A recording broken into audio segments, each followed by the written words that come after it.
اور 9 صفحے کی آخری لائن کے آخر سے سورۃ النساء کی آیت نمبر 10 اعوذ باللہ من الشیطان الرجیم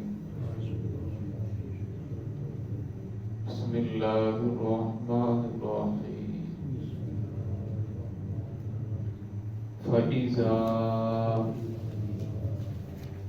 قَضَيْتُمُ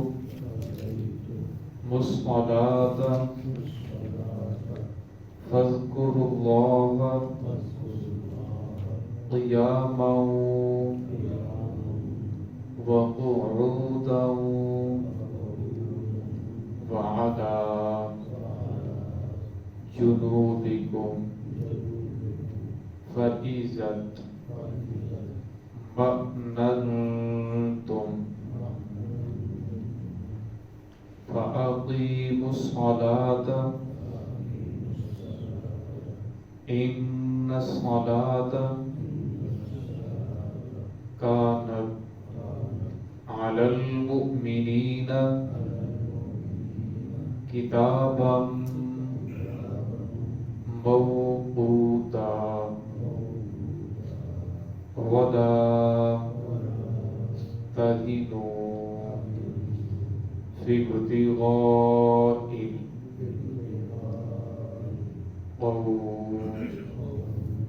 إن تكونوا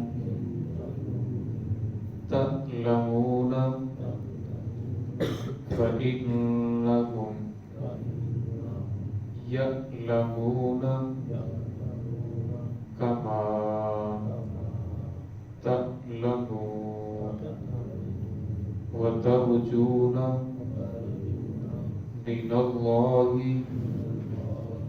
ما لا يرجون وكان الله عليما حكيما. بسم الله الرحمن الرحيم فإذا قضيتم الصلاة فاذكروا الله قياما وقعودا وعلى جنوبكم فإذا اطمأننتم فأقيموا الصلاة إن الصلاة كانت على المؤمنين كتابا موقوتا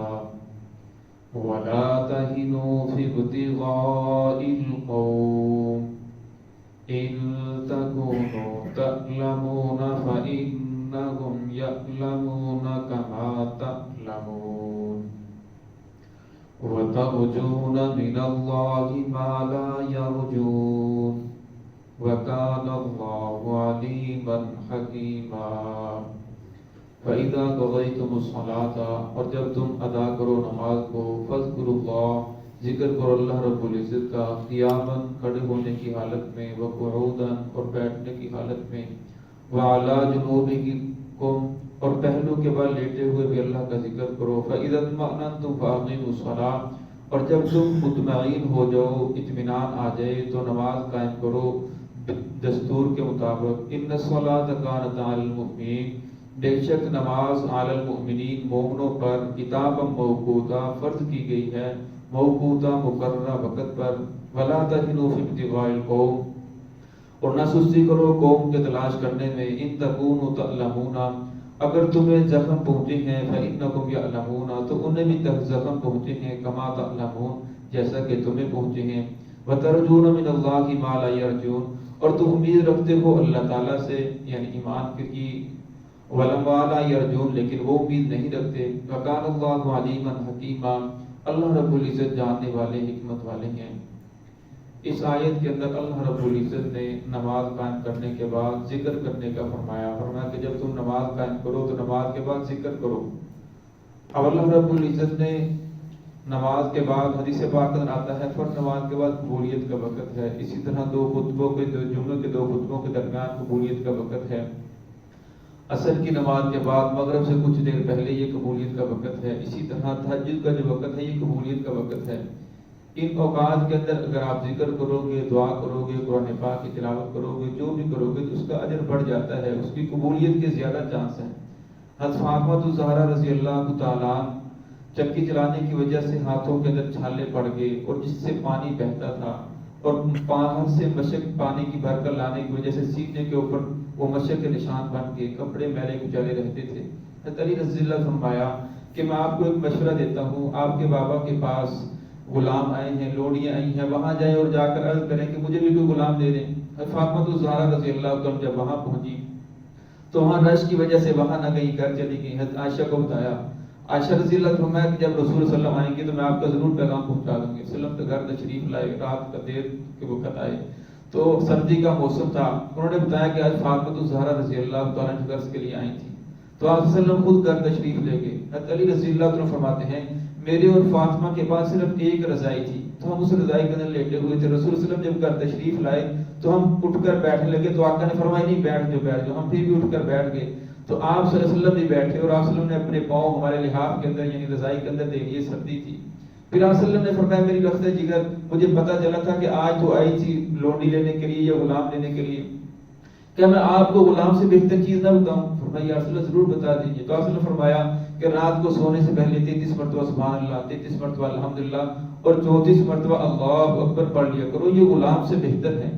فرمایا یا رسول اللہ مجھے خوشی سے قبول ہے، غلام سے بہتر مجھے یہی ہے کہ میں یہی ذکر کیا کروں۔ اسی طرح بخاری شریف کی روایت ہے، کچھ صحابہ کرام جو غربا تھے وہ آپ صلی اللہ علیہ وسلم کے بعد جمع ہو کر گئے، یا رسول اللہ نماز ہم بھی پڑھتے ہیں، یہ بھی پڑھتے ہیں، جو مالدار ہیں وہ بھی پڑھتے ہیں، روزے ہم بھی رکھتے ہیں، یہ بھی رکھتے ہیں، لیکن یہ زکوٰۃ ادا کرتے ہیں، یہ صدقات کرتے ہیں، یہ مساجد کے اوپر خرچ کرتے ہیں، مدارس کے اوپر غربا میں تقسیم کرتے ہیں، لیکن ہمارے پاس تو اتنا مال نہیں ہے، یہ تو نیکیوں میں ہم سے آگے بڑھ گئے۔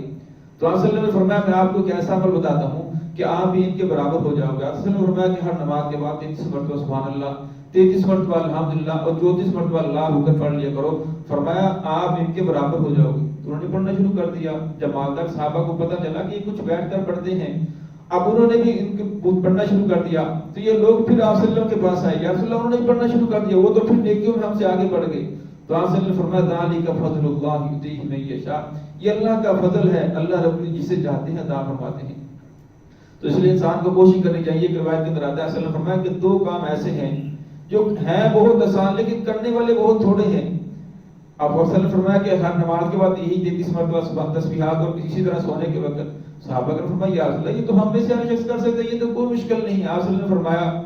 کہ نہیں، جب تم نماز پڑھ کے فارغ ہوگے تو شیطان دل کے اندر بات ڈالے گا تو نے فلاں کام بھی کرنا ہے، تو نے فلاں کو ملنا ہے، تو نے فلاں جگہ جانا ہے۔ فرمایا پھر بھی تم تسبیح نہیں کر سکو گے، جلدی چلے جاؤ گے، اور رات کو بھی اچھا پڑھتا ہوں اسی طرح سو جاؤ گے۔ تو اس لیے انسان کو کوشش کرنی چاہیے، یہ رات کی تسبیح سے تسبیح فاطمہ کہا جاتا ہے، ویسے یہ ہر ایک کے لیے خاص ہے،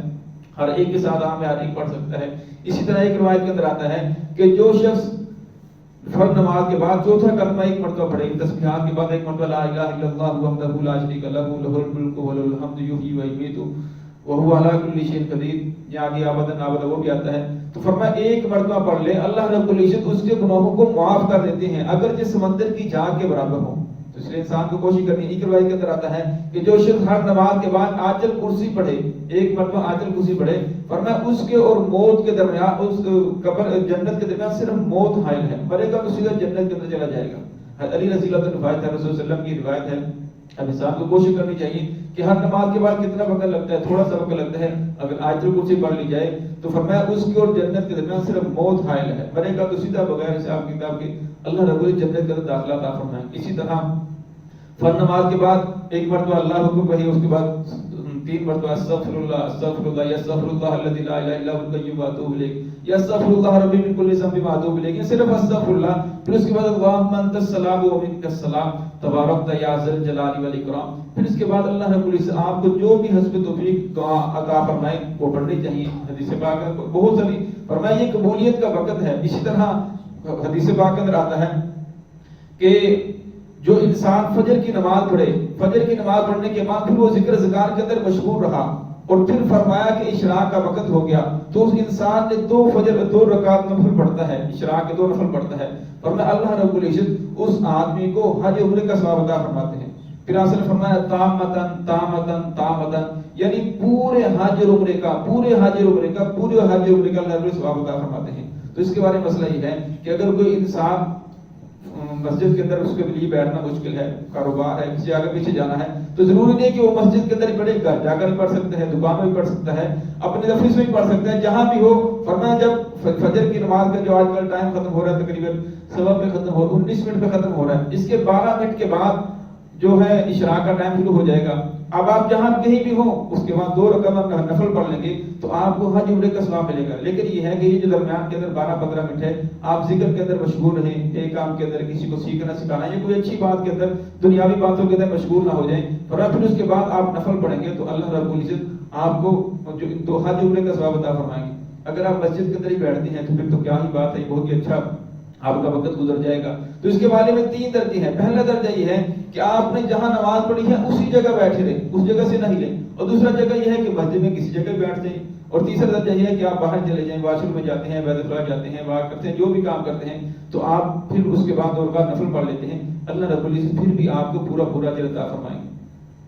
تو فرمایا اللہ رب العزت نے آیات کے اندر فَإِذَا قَضَيْتُمُ الصَّلَاةَ، فرمایا جب تم نماز کو ادا کرو، فَاذْكُرُوا اللَّهَ، تو اللہ رب العزت کا ذکر کرو، قیاماً کھڑے ہونے کی حالت میں، وقعوداً بیٹھنے کی حالت میں، وَعَلَىٰ جُنُوبِكُمْ اور پہلو کے بل لیٹنے کی حالت میں۔ اب اللہ رب العزت نے یہ نہیں فرمایا کہ آپ نے اسی جگہ بیٹھ کے ذکر کرنا ہے، آپ نے کھڑے ہو کر کرنا ہے، اور آپ نے لیٹ کر نہیں کرنا۔ اللہ رب العزت آسانی عطا فرما دی، جس حالت کے اندر بھی تم ذکر کرو گے اللہ رب العزت قبول فرمائیں گے، حتیٰ کہ فرمایا تم بغیر وضو کا بھی ذکر کرو گے، فرمایا اللہ رب العزت تب بھی قبول فرمائیں گے۔ آپ صلی اللہ علیہ وسلم اتنی زیادہ مشغولیت تھی، لوگوں کو دین کی طرف بلانا، مسائل بیان کرنا، لوگوں کے پیچھے جانا، لیکن پھر بھی آپ صلی اللہ علیہ وسلم وقت نکال کر ذکر کرتے تھے۔ فرمایا سب سے افضل ذکر قرآن پاک ہے، قرآن پاک کی تلاوت کرنا یہ سب سے افضل ذکر ہے۔ یہ جو ہم 10-15 منٹ بیٹھ کر مسائل سیکھتے ہیں یا پڑھتے ہیں، فرمایا اس کا اجر بہت زیادہ ہے۔ حدیث پاک میں آتا ہے ایک آدمی قرآن پاک کی ایک آیت سیکھتا ہے اور دوسرا آدمی 100 رکعت بعد نفل پڑھتا ہے، فرمایا ایک آیت سیکھنے والے کا اجر زیادہ ہے، اس سے بہتر ہے۔ اور ایک آدمی دین کا ایک باب سیکھتا ہے، ایک مسئلہ سیکھ لیتا ہے، وضو کا طریقہ کیا ہے، غسل کا طریقہ کیا ہے، نماز پڑھنے کا طریقہ کیا ہے، یا کوئی بھی ایک مسئلہ سیکھتا ہے، اور دوسرا آدمی 1000 رکعت بعد نفل پڑھتا ہے، اب فرمایا یہ مسئلہ سیکھنے والا، دین کا باب سیکھنے والا مجھ سے افضل ہے۔ تو اب فرمایا اس کے اندر بیٹھ کر جو ہم تھوڑے بہت جو مسائل سیکھتے ہیں اس کا بہت بڑا اجر ہے۔ تو آپ صلی اللہ علیہ وسلم نے فرمایا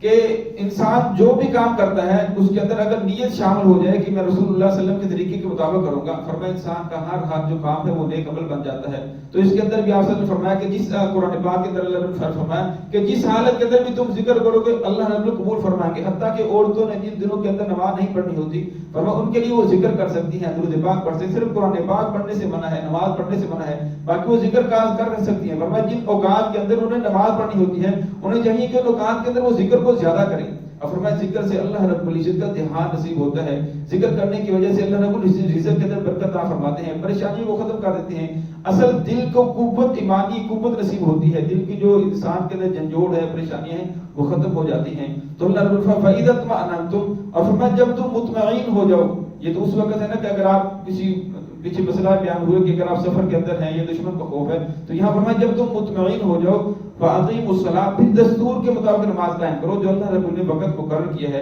إِنَّ الصَّلَاةَ كَانَتْ عَلَى الْمُؤْمِنِينَ كِتَابًا مَوْقُوتًا، فرمایا بے شک اللہ رب العزت نے نماز کو مومنوں کے اوپر کتاباً فرض کیا ہے، موقوتاً مقررہ وقت کے اوپر، نماز مقررہ وقت کے اندر پڑھی جائے گی۔ اگر نماز آپ آگے پیچھے پڑھتے ہیں فرمایا پھر آپ کی نماز قضا ہو جائے گی۔ سوشل میڈیا کے اوپر مختلف قسم کے آپ کو لوگ ملیں گے جو کہتے ہیں کہ نماز کو فلاں وقت میں پڑھ لی جائے۔ ایک روایت ہے جس کو لے کر وہ آگے بیان کی جاتا ہے، حضرت ابن عباس رضی اللہ عنہ کی روایت ہے کہ انہوں نے فرمایا کہ آپ صلی اللہ علیہ وسلم 2 نمازوں کو جمع کر لیتے تھے، ظہر کو اور عصر کو، اور اسی طرح مغرب اور عشاء کو۔ اب باقی جو ذخیرہ احادیث ہے قرآن پاک کی آیات، اس سے ثابت ہوتا ہے کہ آپ صلی اللہ علیہ وسلم نے حج کے موقع کے علاوہ کسی جگہ نمازوں کو جمع نہیں فرمایا۔ اور جو فقہاء فرماتے ہیں کہ یہ جو نمازوں کو جمع کرنے کے بارے میں حضرت ابن عباس رضی اللہ عنہ کی روایت ہے، یہ راویوں سے صحیح ہوا ہے۔ اس کے اندر اصل مسئلہ یہ ہے کہ آپ صلی اللہ علیہ وسلم نے نمازوں کو جمع فرمایا، حقیقتاً نہیں، صورتاً جمع فرمایا۔ حقیقتاً یہ ہے کہ آپ ظہر اور عصر کو عصر کے اندر پڑھیں، یا مغرب اور عشاء کو عشاء کے اندر پڑھیں، یا عشاء کے مغرب کے وقت کے اندر پڑھیں، یہ ہے حقیقتاً جمع کرنا۔ صورتن جمع کرنا یہ ہے کہ آپ نے ظہر کی نماز کو مؤخر کیا، بارش ہو رہی ہے یا آپ سفر پر جا رہے ہیں تو آپ کو پتہ ہے ابھی گاڑی روکوں گا، پھر نماز پڑھوں گا، پھر روکوں گا، مجھے وقت زیادہ لگے گا، تو آپ ظہر کی نماز کو مؤخر کرتے ہیں۔ اب عصر کا نماز کا ٹائم شروع ہو رہا ہے مثال کے طور پر 4 بجے، تو آپ 3:45 رکتے ہیں یا 50 منٹ پہ رکتے ہیں، ظہر کی نماز پڑھتے ہیں، پھر تھوڑی دیر کے بعد عصر کا وقت شروع ہو جائے گا، پھر ساتھ ہی آپ نے عصر کی نماز پڑھ لی، ظہر کو آخری وقت میں پڑھا، عصر کو اول وقت کے اندر پڑھا۔ فرمایا یہ صورتن جمع کرنا ہے۔ فرمایا اگر اس روایت کو اس کے اوپر محمول کیا جائے کہ آپ صلی اللہ علیہ وسلم نے صورتن جمع کیا ہے، فرمایا پھر کوئی اختلاف نہیں ہے۔ اگر آپ حقیقتاً جمع کرتے ہیں، جس طرح آج کل کچھ لوگ ہیں ظہر کے وقت کے اندر ہی ظہر اثر کو پڑھ لیتے ہیں اور مغرب کی پڑھنے آتے ہیں، مغرب عشاء کی اکٹھی پڑھ کے چلے جاتے ہیں، حالانکہ حضرت جبرائیل علیہ السلام نے پہلے دن تشریف لائے تو نمازوں کو اول وقت کے اندر پڑھایا، دوسرے دن تشریف لائے تو نمازوں کو آخری وقت کے اندر پڑھایا، پھر فرمایا یا رسول اللہ ان دونوں نمازوں کے درمیان کے اندر جو وقت ہے یہ ہر نماز کا وقت ہے، ہر نماز کا وقت کو مقرر کیا۔ اب قرآن پاک کی آیت بھی ہے ان الصلاۃ کانت علی المؤمنین کتابا موقوتا، نماز تمہارے اوپر فرض کی ہے مقررہ وقت کے اندر۔ اب بخاری شریف کی 2 روایتیں ایسی ہیں جس کے اوپر عمل نہیں کیا جاتا۔ ایک روایت یہ ہے کہ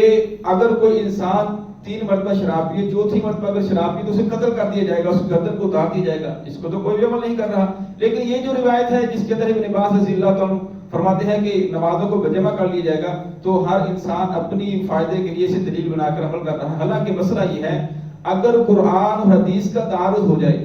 مثلا حدیث کے اندر کچھ بیان ہو رہا ہے اور قرآن پاک کے اندر کچھ بیان ہو رہا ہے، تو اسے تطبیق دینے کی کوشش کی جائے گی۔ تطبیق دینے کی صورت یہ ہے کہ ہم اسے حقیقت پر محمول نہ کریں بلکہ صورت کریں کہ صورت جمع کرنا ٹھیک ہے۔ لیکن فرمایا پھر بھی اگر کوئی صورت حدیث کی کوئی صورت نہیں نکل رہی ان کے تعارض کو ختم کرنے کی، فرمایا پھر حدیث کو چھوڑ دیا جائے گا، قرآن پاک کے اوپر عمل کیا جائے گا۔ اب قرآن پاک کے اندر ہے کہ نمازوں کو اپنے وقت کے اندر مقرر کر دیا جائے۔ امام بخاری رحمۃ اللہ علیہ کے معنی شکل بہت اعلیٰ درجے کے محدث امام ترمذی رحمۃ اللہ علیہ نے اپنی کتاب کے اندر نقل کیا، فرمایا 2 شخص 2 نمازوں کو ایک وقت کے اندر جمع کرے، فرمایا وہ کبیرہ گناہوں کے دروازوں میں سے ایک دروازے کے اوپر پہنچ گیا۔